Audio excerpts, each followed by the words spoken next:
It's been an icy week here in the capital region as we enter mid-February. The fresh air of spring seems both around the corner and an eternity away. Coming up on this episode of The Eagle, we'll go over the week's top headlines. The state announced that it would be dropping its mask mandate for businesses, but not for schools. We'll talk to a competitive figure skater for their thoughts on the doping scandal that emerged this week at the Beijing Olympics. And spoiler alert, that figure skater is me. There's no magic pill that you can take to land your jumps. That's astounding. We will meet the man who uses tap to tell the story of the Tuskegee Airmen in the stage drama Fly, now playing at Albany's Capitol Repertory Theater. Tap dancing for me is a voice. And did you watch the season finale of the Sex and the City sequel series and Just Like That? If you did, you may have spotted something unique with a tie to the capital region. Brenda was just having a regular day going about her business when she got a random call, and it was an HBO Max producer.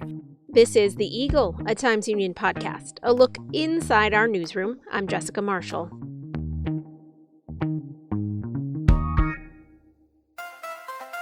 If you're enjoying this podcast, take advantage of all the Times Union has to offer and support our efforts to bring you award-winning journalism by becoming a Times Union member today. Go to timesunion.com/subscribe.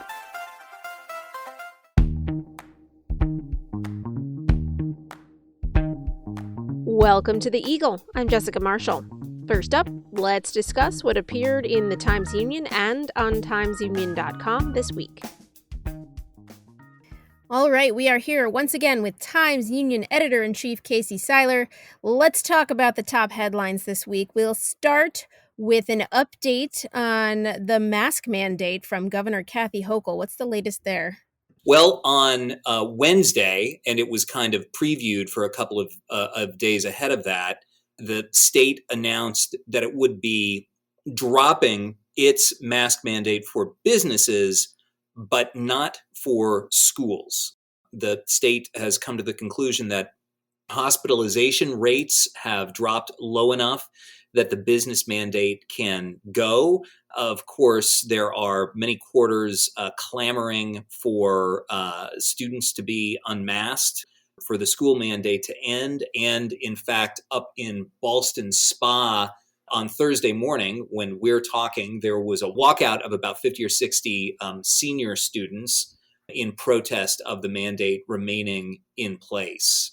And, Colony Center, for example, has announced on Wednesday that it was going to move to make masks optional for businesses. Of course, optional pretty much means that it's kind of do what thou wilt. It's very hard within the setting of a mall for some stores to demand, hey, you got to wear a mask, and other stores not to, although, of course, that is their right. I'm just saying in practice, it's very difficult. So the school mask mandate will remain in place at least for a couple more days or potentially weeks.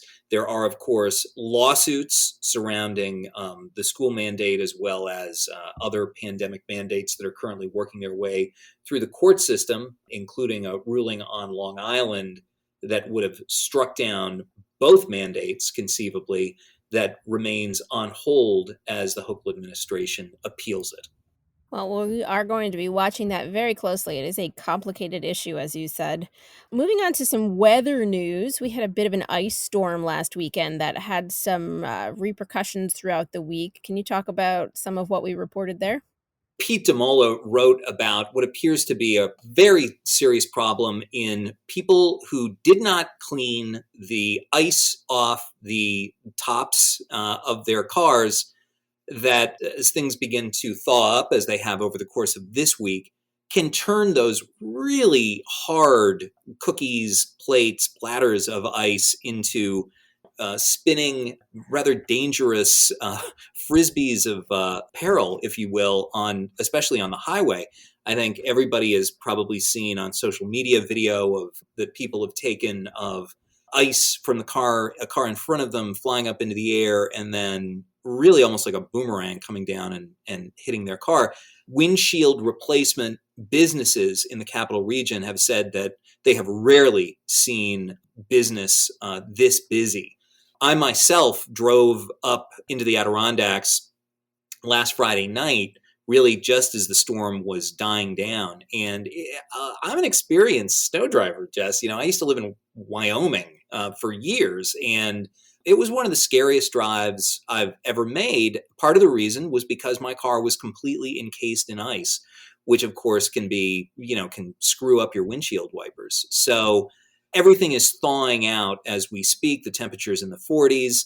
It's just a reminder that take the ice off your sidewalk and take the ice off your car if you can. It is 5 or 10 minutes out of your life that can make a real difference in the lives of the people who are driving behind you.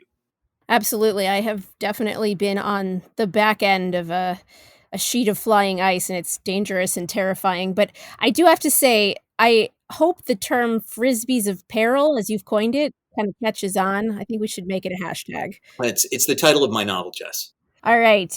Moving on to another reporting series that we've debuted here. We are looking into some issues in the sport of thoroughbred horse racing. Can you tell us more? Yeah, the series is called Horse Racing Unbridled. The first story by Emily Munson appeared in last Sunday's edition. It looked at the problem of testing, specifically, sampling taken from thoroughbreds after racing, and whether or not the protocols that are in place and the science behind those protocols are robust enough to keep up with what scientists and lab techs that work in the industry say is basically cheaters that are outstripping and moving more quickly than the science of catching them. As noted, this is part of an ongoing series which will look at the State Gaming Commission. We'll look at whether investigations are robust enough, whether the resources are sufficient there to meet the challenge of catching cheaters, as well as other issues that the industry is dealing with. Many people will say, geez, the Times Union covers Saratoga every summer. Why are you criticizing, as it were, a business, an industry that is so important to one of our regional economies in Saratoga Springs?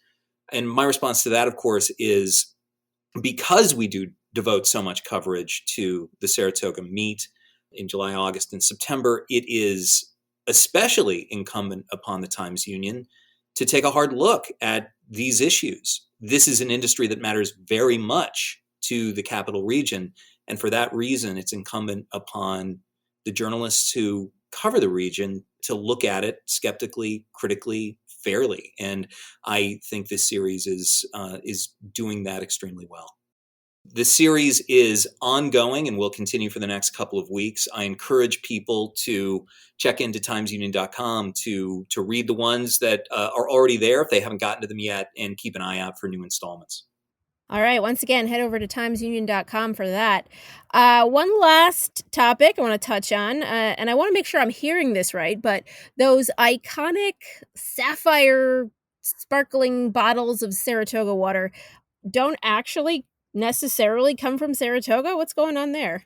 Yes. Speaking of an important and iconic Spa City business, Saratoga Springs water, has been around for more than a century.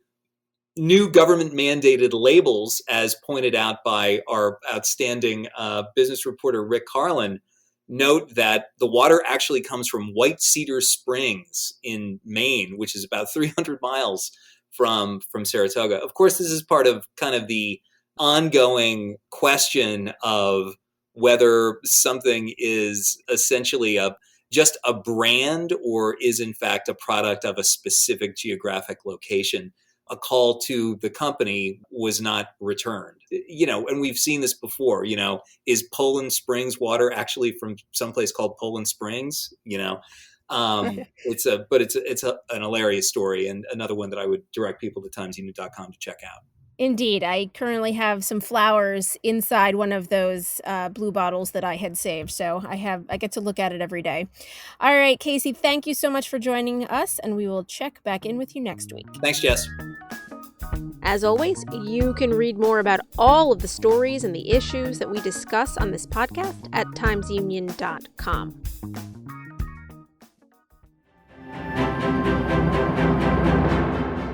The Winter Olympics are underway in Beijing this week. The sport of figure skating is arguably one of the more popular sports at the Games, and it happens to be a particular area of expertise for me. I've been a competitive figure skater since I was 8.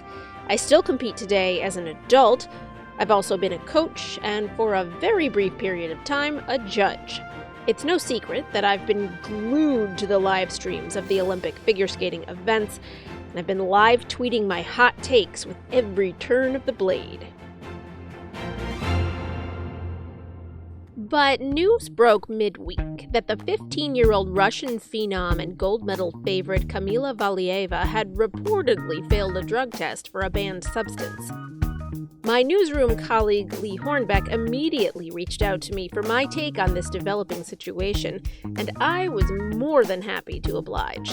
Here is some of our conversation recorded just a few hours after American skater Nathan Chen won the gold medal in the men's event on Thursday. What is it like to see these competitors pulling off these jumps and these elements? Explain what it takes to perform that.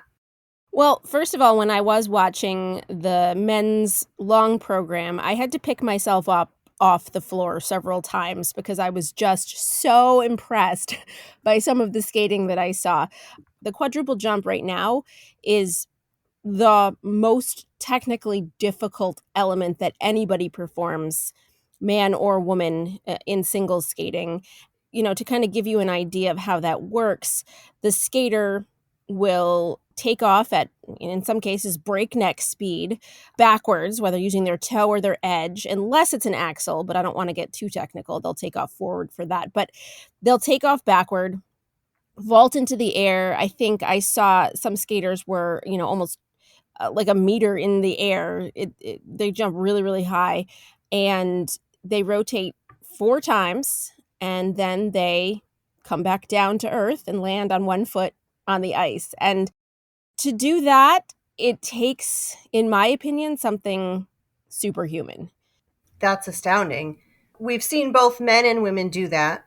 There's some questions now about just how superhuman Camila Valieva may have been. Yes. Camila Valieva is the superstar Russian ladies competitor. She became the first woman in history to land a quadruple jump on Olympic ice, and everybody kind of expected it because going into this competition, she was heavily favored to win.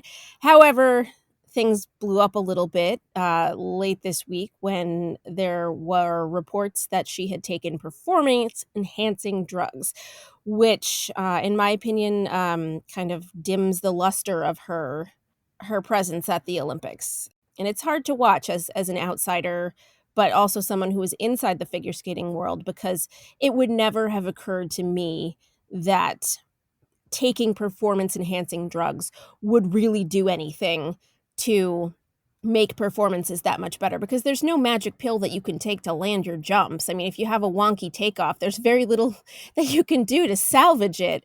But in this case, the drug in question is a heart medication that was banned. It's a banned substance because it does have the ability to improve blood flow to the heart and thus improve your endurance, so that you're just kind of stronger out there overall. But it can't guarantee that you're going to land your jumps or that the judges are going to think that you're awesome. So, wow, could she be disqualified from skating in the ladies' long program? There is some precedent because the Russians had already been in trouble for doping, which is why the athletes are here under the ROC banner. Mm-hmm. What, based on what has happened in the past, could happen if she's found to be guilty of this, I guess? Sure. It's really hard to tell from this far away from the action as both a skater and a journalist. But my instinct is that she will be allowed to skate. I could be proven wrong in the next 5 minutes, of course, but that would be my instinct. She is a minor. She's 15 years old. She's considered a minor by the IOC, and as such, may not be held liable for taking performance-enhancing drugs. You could argue that, maybe her team gave it to her without her knowledge or pressured her to take it. There's all kinds of situations where a minor should not be held liable for something like this. And, as such, I could see, her being allowed to skate in this competition. She was going to practices, so I'm not sure what that says yet. But if she does skate and she skates well, or even if she doesn't skate well, there will always be that cloud over her head. And, how much will a win or even a performance be worth, and at what cost? So I think the damage has already been done for this particular skater and for that event. You said to me that this has made you more emotional than you would have expected, even though you're not shocked or surprised. It still made you sad. It feels to me like your heart is with, because you've been that 15-year-old skater and you're really thinking of the athlete. Talk to us about that. Knowing what it's like to be an athlete in a high pressure situation, it breaks my heart for her and for her competitors. And anytime there's a suggestion of cheating in the figure skating world, it just makes my heart sink lower. I mean, I'm used to a certain level of competition fixing. At the small rinky-dink level, competition fixing still happens. I mean, my coach spoke to a judge after an event that I competed in once, and the judge had basically admitted that they had to fix the scores a certain way. I'm like, well, it's dejecting, but it's life in the figure skating world, and it's very hard to change that culture that is at times very toxic. So when you hear about it on a higher level like this, where someone's actually taking performance-enhancing drugs to cheat, it doesn't make the sport look good. It cheats all the athletes out of an experience that would otherwise be, one of the highlights of their lives. The ladies' portion of the figure skating competition comes up next week. After the break, we will talk to one of the stars of Fly, a drama about the Tuskegee Airmen, on stage this month at Capitol Repertory Theater.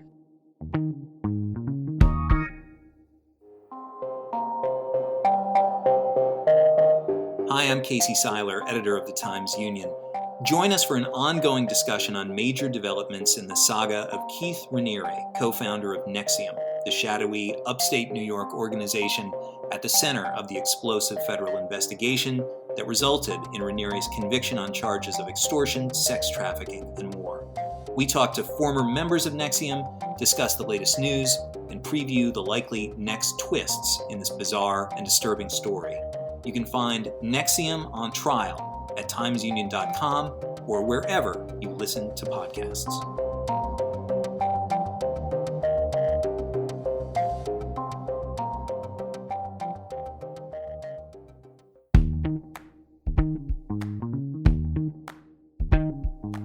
Welcome back. You're listening to The Eagle, a Times Union podcast. I'm Jessica Marshall. In 1941, in the thick of World War II, the United States Army Air Corps formed the first ever black military pilot group called the Tuskegee Airmen. This month at the Rep in downtown Albany, theater goers can take in a drama based on the experience of those pilots. Fly follows the story of 4 Tuskegee Airmen as they face both war on a foreign stage and overt and systemic racism within the country that they're fighting for. Throughout the 90-minute show, the pilots' inner struggles and triumphs are portrayed through the movements and sounds of an omniscient narrator named the Tap Griot.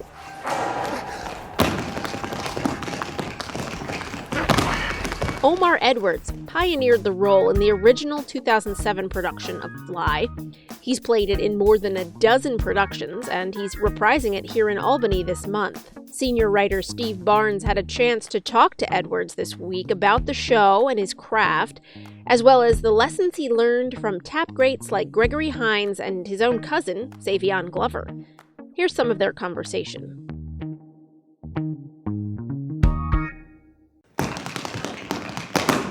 Tap dancing for me is a voice.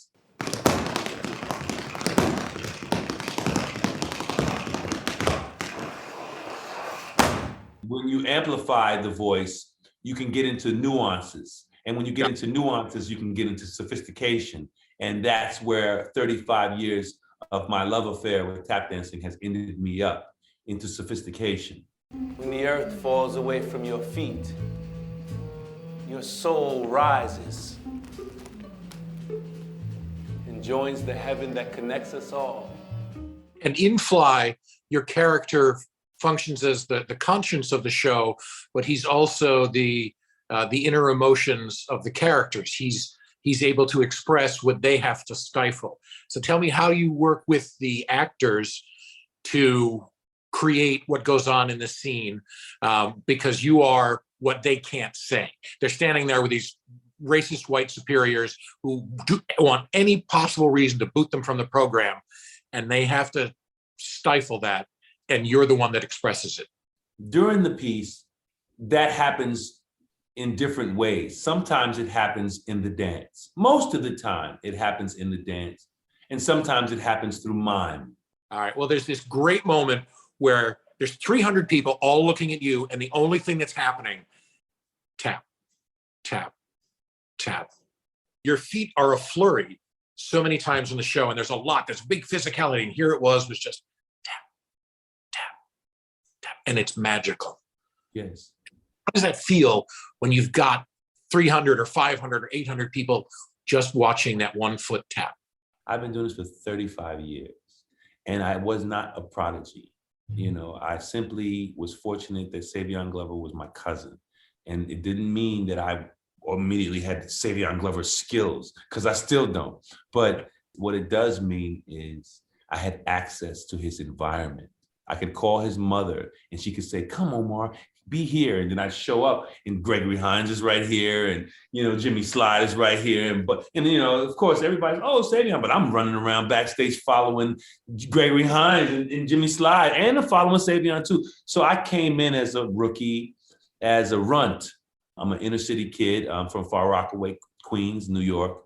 My mom died when I was 10. My dad was in prison when I was 2, so I didn't see him again until I was like 16. So it was almost impossible to get that kind of education anywhere in my setup. One day, I was going to school one morning, and my grandmother who raised me, God bless her soul, Bernadine Edwards, she showed me this newspaper, said, "Omar, this is your cousin, tap dance kid." And I was like, okay, cool, whatever. And then it was a family reunion, and then he showed up, and everybody was like, ooh, and then we argued and went out, and competition began. He's 2 years older than me, so it's like a big brother thing. And then that's how it happened. Right then and there, I started showing up. There was no dance school where you learn how to do a routine, and then in June you do a recital based on your information that you took in for a year. No, that's called the choreographer's dream. I'm a choreographer's nightmare, because I was around the masters, the best who could do it, but nobody was teaching me. They were all just like doing it, and I was just absorbing it and taking what I like and not caring about the lines. It was a long time before I did eventually go to dance school. I did eventually study with Henry Latang. I did eventually be in my first Broadway show tour, which was Black and Blue, which I had to deal with Henry Latang as a choreographer. So all these years of me I'm the guy who slipped in the side door. That's what one jazz musician said, it, an old friend of mine, George. He said, "Omar, I get it. You slipped in the side door." And he's right. I'm the one that wasn't really supposed to be a dancer. I wasn't really supposed to I chose it. I had, my grandmother was raising me. I could have made any choice I wanted. I could have went this way or that way. And because of Savion was out there enough for me to see an example, I said, "Oh, I'm going to do that." I've become a people's dancer. I'm not a dancer's dancer, because dancers are looking to be inspired by stuff that they can't do. All of the stuff that I can do that dancers can't do is internal in spirit. Because in order to pull off learning and becoming something in a culture when you wasn't supposed to learn or become anything, you have to have an abominable spirit. You can't take, oh, you're not good, to heart. It just rubbed right off me until I became good. Tap dancing became a celebration for me. That's what it is. It's not a job. It's a study. I don't think I was born to tap dance. So I think it'll take my entire 70 years before I can turn around and go, I'm a tap dancer. I knew that tap dancing really is how to make your feet captivating. That is what tap dancing is.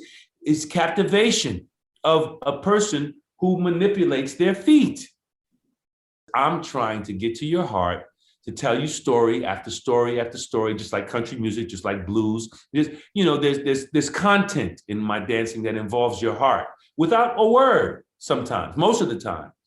It's about my reason for dancing. It's how I approach the sound, and it's how I approach pulling an audience to me and giving them something.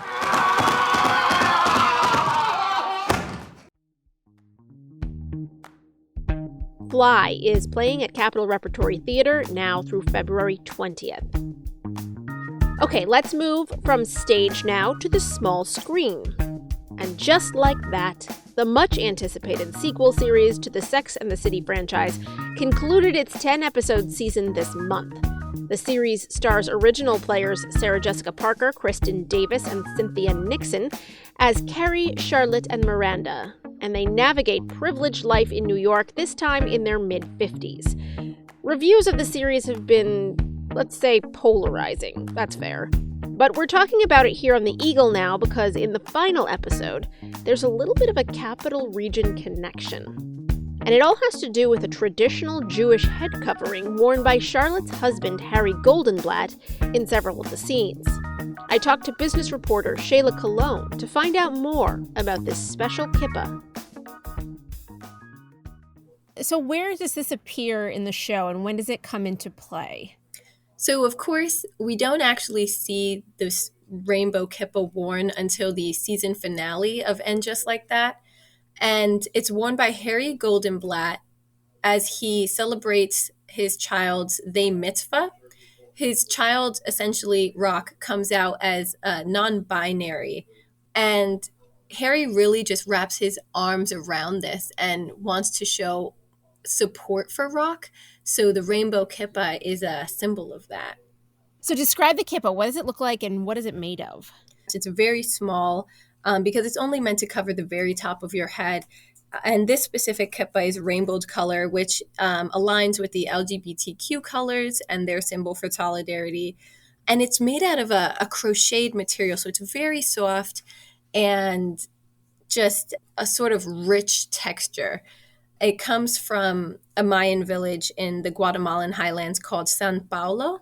So how did it end up at a shop in Albany? There's a nonprofit organization called Mayan Hands based here in Albany, and they're very big on fair trade. So they work with women in the Guatemalan highlands, specifically this village in San Paulo, to bring their products and their weaving and artwork to the global markets.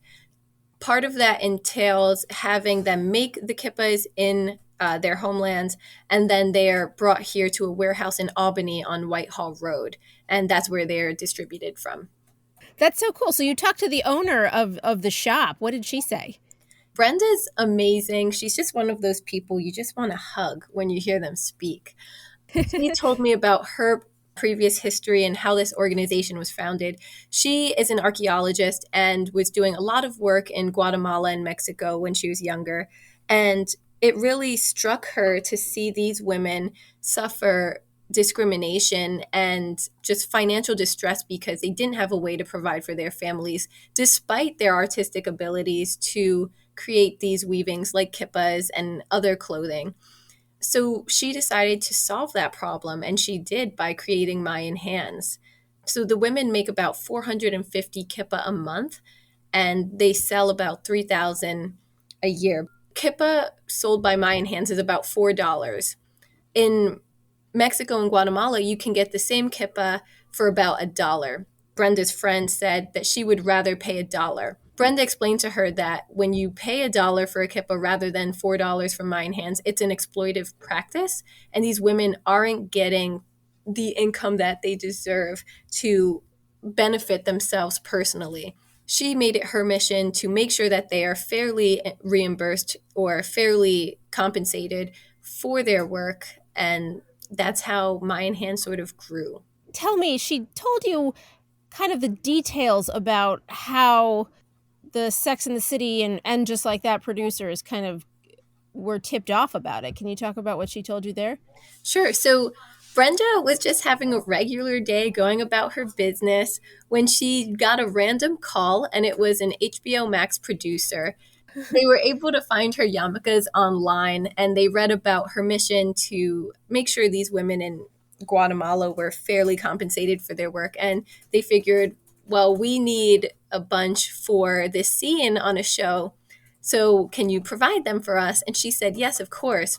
But they didn't tell her what show. So, So when they called back to ask for 60 more, they again were very vague and did not tell her what show. So she happened to be watching the reboot when in the season finale, she spotted her yarmulke on the head of Harry Goldenblatt and was just thriving with excitement and happiness when she realized that this is where her handiwork had gone. Oh my goodness, that is so exciting. She had a much better time than Peloton must have when they discovered what happened in that. But you've told me before that you have not watched any of the Sex and the City series or And Just Like That or any of the movies. So what made you want to write this story? I think what made me want to write this story is the culture behind it. There's the just beautiful Jewish culture and the parallel that's made in the Sex and the City reboot to acceptance and supporting one another, especially for those in the LGBTQ community. But I don't think they realized how closely tethered this was to the Mayan Hands mission to support women globally and give them what they deserve for the work that they put in. Seeing this kippah being worn on Harry Goldenblatt's head, which is someone who is pretty wealthy in this show, it just means a lot to these women, and it's just nice seeing their work come to fruition. All right, that's it for this week. I'm Jessica Marshall. We'll be back next week with another look inside the newsroom here at the Times-Union. In the meantime, check us out on Facebook, Twitter, YouTube, and Instagram, or head over to timesunion.com for the latest news and features. The Eagle is a production of the Times-Union. It's produced and edited by me, Jessica Marshall, with help from the Times-Union digital team and the newsroom. Special thanks this week to Casey Seiler, Leigh Hornbeck, Steve Barnes, and Shayla Colon for their contribution to this episode.